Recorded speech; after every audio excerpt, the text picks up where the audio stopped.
साल 1630 शिवनेरी किले की ऊंचाइयों पर एक ऐसा बालक जन्म लेता है जिसकी तकदीर इतिहास बदलने वाली थी। माँ जीजाबाई ने जब पहली बार अपने पुत्र को गोद में उठाया तो उन्हें इसमें एक वीर योद्धा की झलक दिखाई दी। ब्राह्मणों के मंत्रों के गूंज के बीच एक महान स्वराज्य का सपना आकार ले रहा था। यही वो क्षण था जब भारत ने अपना असली शेर पाया, शिवाजी।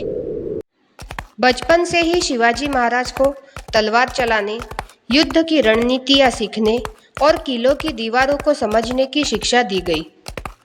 घुड़सवारी हो, धनुर्विद्या या छापामार युद्ध, हर कला में वे निपुण होते गए। यह कोई साधारण राजकुमार नहीं, बल्कि भविष्य का वह योद्धा था जो अपने कौशल से पूरा साम्राज्य हिला देगा। रात के अंधेरे में शिवाजी और उनके सैनिकों ने अपना पहला किला जीतने की योजना बनाई। मराठा योद्धा चुपचाप किले की दीवारों पर चढ़ रहे थे। दुश्मनों को इसकी भनक भी नहीं लगी। जब सूरज निकला तो भगवा ध्वज किले की चोटी पर लहरा रहा था।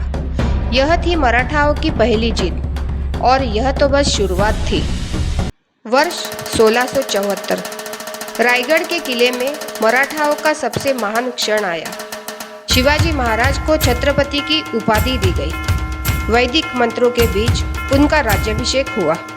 अब भारत के पास एक सच्चा राजा था, प्रजा का रक्षक, धर्म का संरक्षक और अन्याय के विरुद्ध खड़ा योद्धा।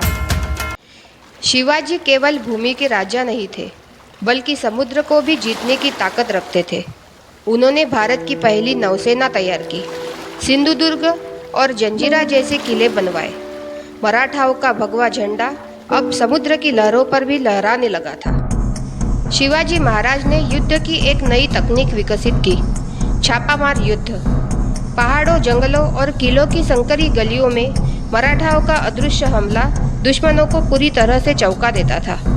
मुगलों और आदिल शाहों के विशाल सेना के बावजूद शिवाजी की युद्ध नीति उन्हें हमेशा एक कदम आगे रखती। शिवाजी महाराज केवल एक नाम नहीं, बल्कि एक विचार थे, एक क्रांति, एक आंदोलन और स्वतंत्रता का पहला दीपक। उन्होंने दिखाया कि एक छोटे से किले में जन्मा बालक भी अपने साहस और बुद्धिमत्ता से पूरे साम्राज्य की दिशा बदल सकता है। आज भी उनके किले गाथाएं सुनाते हैं, उनके विचार हमें प्रेरणा देते हैं और हर भारतवासी के दिल में उनकी छवि अमर है। जय भवानी, जय शिवाजी।